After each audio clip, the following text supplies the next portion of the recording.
Bismillahirrahmanirrahim. Berita terkini JKR hari ini, hari Jumaat tanggal 24 Oktober 2025 bersamaan dengan hari ini 2 Jamadil Awal 1447 Hijriah. Assalamualaikum dan selamat sejahtera kepada 59 mata memandang dan waalaikumsalam pada semua yang memberi salam. Alhamdulillah, live JKR hari ini bersiaran langsung di live Presiden JKR seperti biasa pada pagi jam 7.30 pagi yang mana dilaksanakan oleh Director JKR International iaitu Tuan Dafi kita, dan hari ini hari Jumaat masih lagi dalam pengajian Al-Quran yang mana kita bersambung daripada dengan surah Al-An'am ayat 74 hinggalah 79 yang mana bacaannya dipantau dan diperbetulkan oleh Ustaz MYU Legend Menteri Agama JKR dan juga Ustaz Zahjid. Alhamdulillah. Pada pagi ini bacaannya dibacakan oleh Fira Zafira ayat 74, Kak Nah ayat 75, Ainun ayat 76, Uni Dini ayat 77, Nur Hayati ayat 78 dan juga Inatia ayat 79. Alhamdulillah. Dan daripada Ustaz MYU dan juga Ustaz Zahjid praktikkan makhraj huruf-huruf zal, hujung lidah, ha kecil, ro tebal dan nipis, dot, ain, lam tebal nipis, to bukan hamas ataupun berdesir. Dan daripada Ustaz MYU telah memperdengarkan teknik taranum nahawan iaitu nada suara dalam bacaan boleh mengikut kemampuan masing-masing. Jika hati rasa gusar atau gementar, kerosakan, lakukanlah solat taubat. Yang kedua, bacalah surah Al-Quraisy. Masa baca surah, letaklah tangan anda di bahagian kiri dada dan sampai ke akhir ayat. Wa amanahum min khauf. Tangan kita tu di kiri tolakkan. Kita tolakkan. Kita niatkan apa yang kita takutkan. Contohlah saya takutlah bini saya ni garang. Kita tolakkan ke situ. Itu tadi ilmu kita yang diajarkan oleh Ustaz MYU pada pagi tadi. Alhamdulillah. Satu ilmu baru untuk kita semua. Okey. Dan pada pagi tadi surah Al-An'am ayat 74.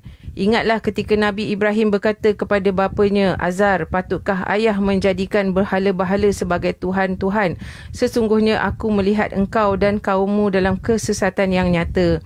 Ayat 75, demikianlah kami perhatikan kepada Nabi Ibrahim tanda-tanda kebesaran dan kekuasaan kami di langit dan di bumi dan supaya dia benar-benar termasuk dalam golongan orang yang yakin. Ayat ke-76, ketika malam Nabi Ibrahim melihat sebuah bintang bersinar-sinar. Apabila bintang itu terbenam, aku tidak suka kepada yang terbenam. Dan ayat 77, bulan terbit menyinarkan cahayanya. Inikah Tuhanku. Setelah itu bulan juga terbenam. Sesungguhnya jika aku tidak diberi petunjuk oleh Tuhanku, pastilah aku termasuk daripada kaum yang sesat.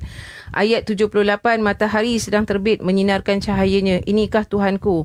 Ini lebih besar. Setelah matahari terbenam, wahai kaumku, sesungguhnya aku berlepas diri dari apa yang kamu sekutukan Allah. Ayat yang 79, sesungguhnya aku menghadap mukaku diriku kepada Tuhan yang mencipta langit dan bumi.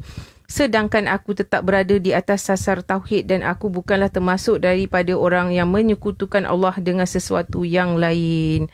Alhamdulillah.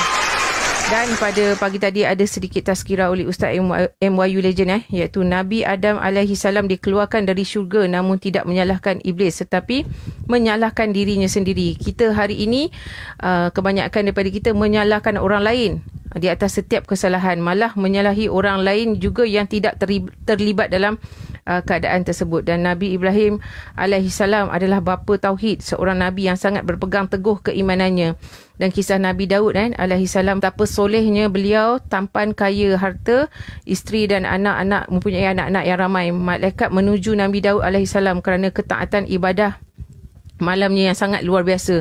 Syaitan iri hati dan Nabi Daud menerima ujian tersebut. Di antaranya yang pertama, 12 orang puteranya meninggal dalam satu hari. Yang kedua, haiwan ternakannya juga mati kesemuanya. Yang ketiga, isteri-isterinya meninggalkannya. Yang keempat, penyakit sakit berat, seberat-berat sakit kita hari ini. Lalu Nabi Daud alaihissalam berdoa, bukan meminta harta kekayaan tetapi doa kesembuhan penyakitnya untuk beribadah kepada Allah Subhanahu Wa Taala. Allah perkenankan doanya.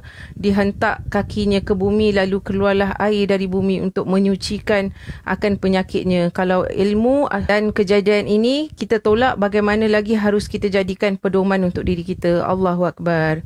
Jika kita besarkan Allah, Allah akan berikan jalan keluar daripada segala yang menjadi permasalahan dalam hidup kita, dalam kehidupan kita. Kita pasti mati.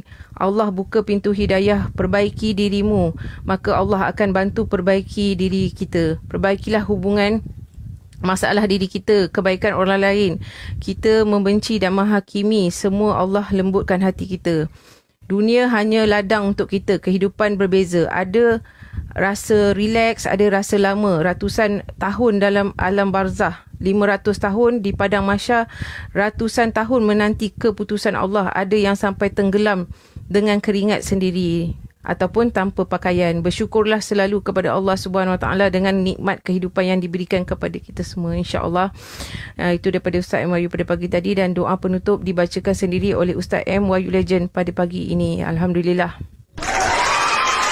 Saya bacakan senarai nama-nama infak umrah dan beras pada hari ini Jumaat tanggal 24 Oktober 2025. Untuk tim hijau ataupun tim Malaysia, kita ada Tuan Hamid, Puan Ana, Mama Jun, D, Kak Fazilah, Nurus Niza, Kak Yati Ninja, Fira, Kak Nani, Kak Jamaliah, Kak Halijah, Kak Ayam Masuri, Norkiah, Firdaus, Kak Mariam, Umi Kalsum, Abang Ai, Cik Bunga, Jun, Firdaus, Liana, Ustaz Zudi, Ina, Kak Nafas, Saidina, Aisyah, Bunda Kama, Kak Syida Omer, Rosmah, Mizi, Nurul Alif, CPJ, Ati, Bunda Aidah, Idu Sabahan, Ibu Aisyah, Wanhar Ayuni, Bro Nesh, Ju Mustafa, Kak Farida Aziz, Nur Azian, Bizet Hanif, Nida. Dan total infak untuk tim Malaysia pada hari ini sebanyak RM87 dan total infaknya adalah Kak Nani sebanyak RM30. Alhamdulillah.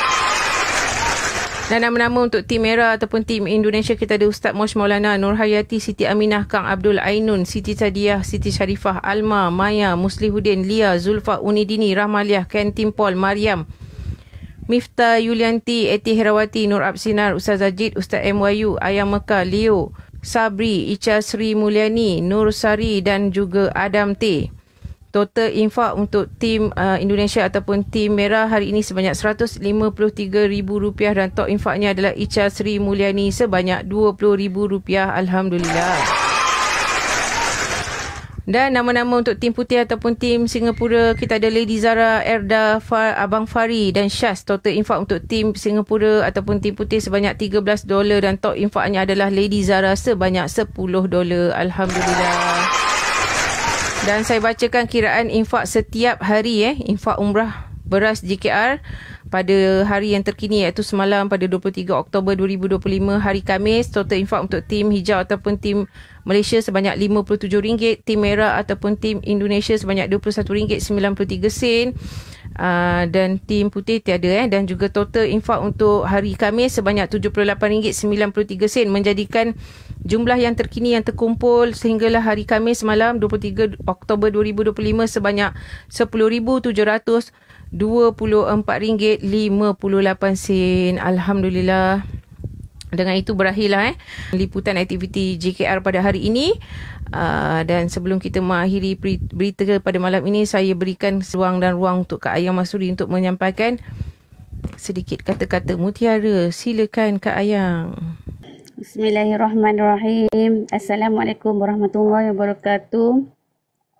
Kata-kata mutiara untuk hari ini. Jika terus diaduk akan semakin keruh dan hitam. Tetapi jika didiamkan ia akan jernih dengan sendirinya. Begitulah dengan ujian Allah. Jika kamu terus mempertanyakan kenapa kamu yang diberi ujian, maka hidupmu akan semakin gelisah dan tak tentu arah. Tapi jika kamu lalui dengan ikhlas dan hati sabar, maka kamu akan menemukan hikmah yang tersembunyi di dalamnya.